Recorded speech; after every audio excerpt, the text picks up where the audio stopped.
You have to be more vigilant when the market's going up. So you understand the conditions. If it's going up, you're trading smaller.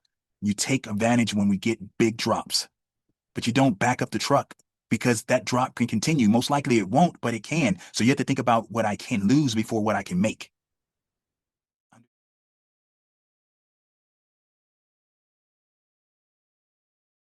Let's talk about the perfect 30 to 60-day swing trade checklist.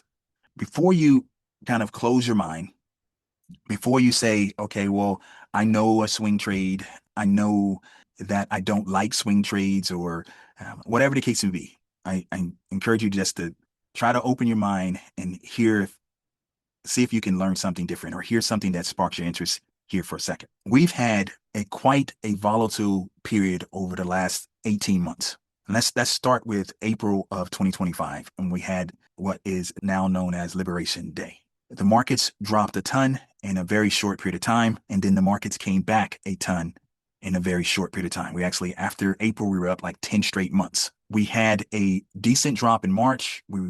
Most indexes were at least 10% down. You can call it semantics for the S&P 500. It was basically 10% down. And then we had a monster rally back up for 9 straight weeks.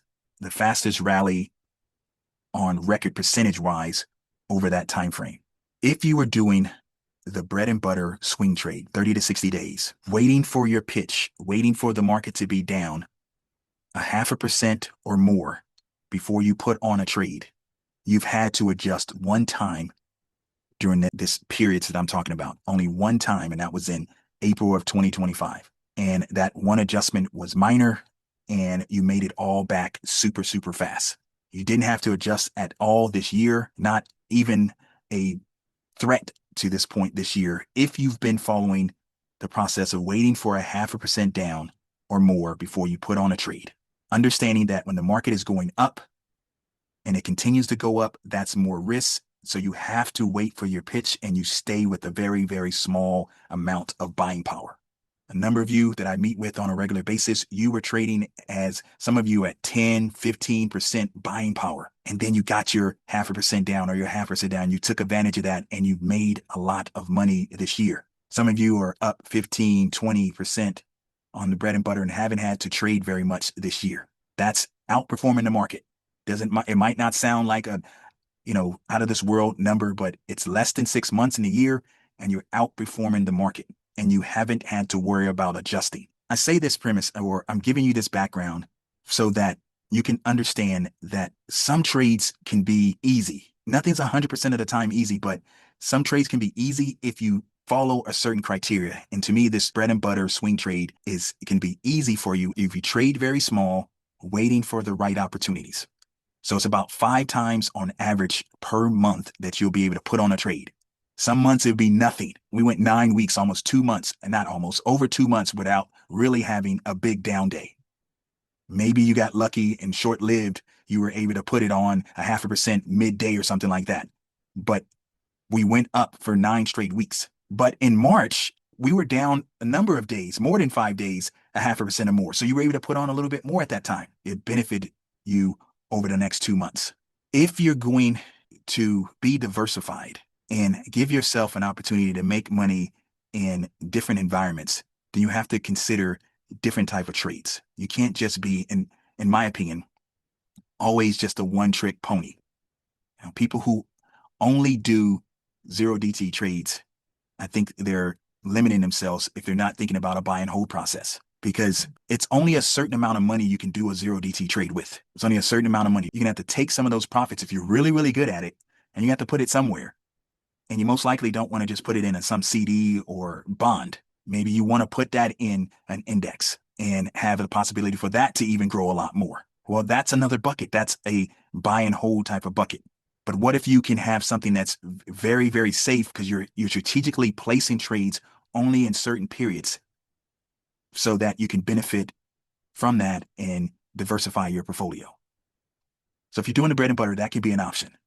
And you just wait. You have to have the patience and discipline to understand that you're not going to be able to put on a trade all the time. That's perfectly fine. But the times you are, it can give you an amazing percentage. Before we continue with the video, I just want to quickly point out, if you need any additional help, please consider joining our trading club. You can do that by clicking on the link in the description area, and you'll get a 3-month trial for a flat fee of $60. We look forward to seeing you in the trading club. Back to the video.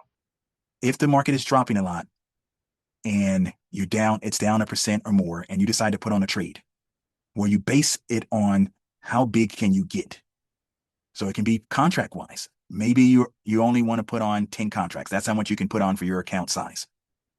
Well, maybe you be crazy conservative and say, okay, if we fall 0.5%, I'll put on 1 contract. If we fall another 0.5%, I'll put on another contract. I won't put on a contract until we fall every 0.5%. Then you'll get to your 10 contracts. Or I won't put on a contract until every 1% drop. Or I won't put on a contract until every 1.5% drop. And then another type of option is that I'll put on 2 contracts every 2% drop until I get to that 10 contracts. That's a way of not having to have the timing correct. You can't always get the timing correct. So if you scale in, it's going to make the timing a lot less important. You guys, we were doing that a little bit with this MES trade. This is not a swing trade, but I'm giving this an example for this follow, learn, and earn. This is a follow, learn, and earn trade. We put on 2 contracts a week from last Wednesday. The market was doing well. And then we had a huge drop on Friday, another decent drop on Tuesday. Well, and then we were down on Wednesday when we came in and do the trade. We scaled in and put on another trade, another 2. The goal is to put on 2, 2, and 2 as the market drops 2% or more. And we've got a lot of the money back already just over the last day and a half, yesterday and today, by scaling in like that. The bread and butter swing trade, you can do it like that, and you can stay small using 15, 20% of your account. Volatility spikes up, you can go as high as 40, 50% of your account. For me personally, like to stay no more than 40%, just always waiting for that pitch. So it's a few things you can consider when you are going to put on one of these type of trades. You can consider market conditions. Market conditions is the market going up a lot? Has the market been flat for a while? Is the market going down a lot? That could determine your entry points. If we're going up a lot, you need to be more vigilant as a primary option seller, because it doesn't take a lot for things to change in a very, very bad way for you. And you guys got a little experience of that. We went up 9 straight weeks, and some of you lost a decent amount in just a 5-day period. You have to be more vigilant when the market's going up. So you understand the conditions. If it's going up, you're trading smaller. You take advantage when we get big drops, but you don't back up the truck, because that drop can continue. Most likely it won't, but it can. So you have to think about what I can lose before what I can make. Understanding market conditions. You want to understand, even I'm not, you guys, I'm not a technical analysis type of person, but you want to understand support and resistance type of things. For me, I look at the 50-day moving average, 200-day moving averages. I look at things like how far are we away from a 10% down move, a 20% down move. The other day I was telling you guys from the highs, we were almost a 5% down on the S&P 500. I'm constantly looking at that. It's giving me the kind of support and resistance that I like to look at and understand and follow. It might be something different for you, but you have to build your checklist. When the market is down 5%, I still stay vigilant because I know it could go down another 5%. It could go down a correction. If it's down a correction, I'm still vigilant because I know it can go down a bear market 20%. But am I looking for opportunities more at that point? Yes, a lot more at the 10% level down, the 5 and the 10% level down, because the markets just don't go down and stay down very often, especially in the last recent years. And I'm talking about, this is not necessarily recent, but since 2008, markets snap back fast. So be ready for that. So you have your entry criteria, right? Another thing on the checklist is your entry criteria. And we talk about this in course 1. We kind of set you up with entry criteria. When should you start to trade? Well, this is 30 to 60 days. And if you're going to go something outside of that range, it should be more than 60, in my opinion. I never go less than 30 for these swing trades. And what delta level should you start at? Should you start with a put spread, or should you start with a call spread, or should you start with an iron condor? How much money should you collect? What return on capital should it be? When should you get out? Like Susan was just saying, should you get out at 50%? Should you get out 75%? Should you try to get all of it? What is your kind of entry criteria? What when you're jumping in? What is your position sizing? Right. So are you going in with your full size, or are you scaling in? I encourage you to scale into your size, right? So if you can do 2 contracts, you only do one and you wait until you have to add that second one because of an adjustment you need to do that's big. And so that will increase your odds by that way. If your contracts is 10, if your size is 10, you come in with 2, for example. Wait for the market to drop a lot more. Come in with another 2. Wait for the market to drop a lot more. Come with another 2. That's how you kind of help yourself not have to get the timing right, because timing is challenging. Like, for example, you guys, yesterday, we had to wait almost the entire day before we had that huge move up. And we had a huge move up. After, we were actually red there for a decent part and felt like, okay, yesterday was going to be red. The next, we changed quickly. Yeah, it was because some news that came out, but that's once again timing issue though. You don't want to have to be beholden to timing issues because you're rarely going to hit the timing perfectly.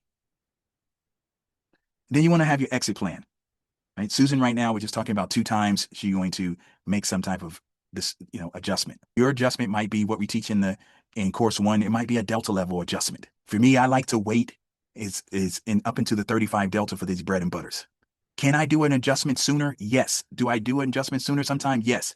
But I'm dogmatic about not waiting past the 35 delta.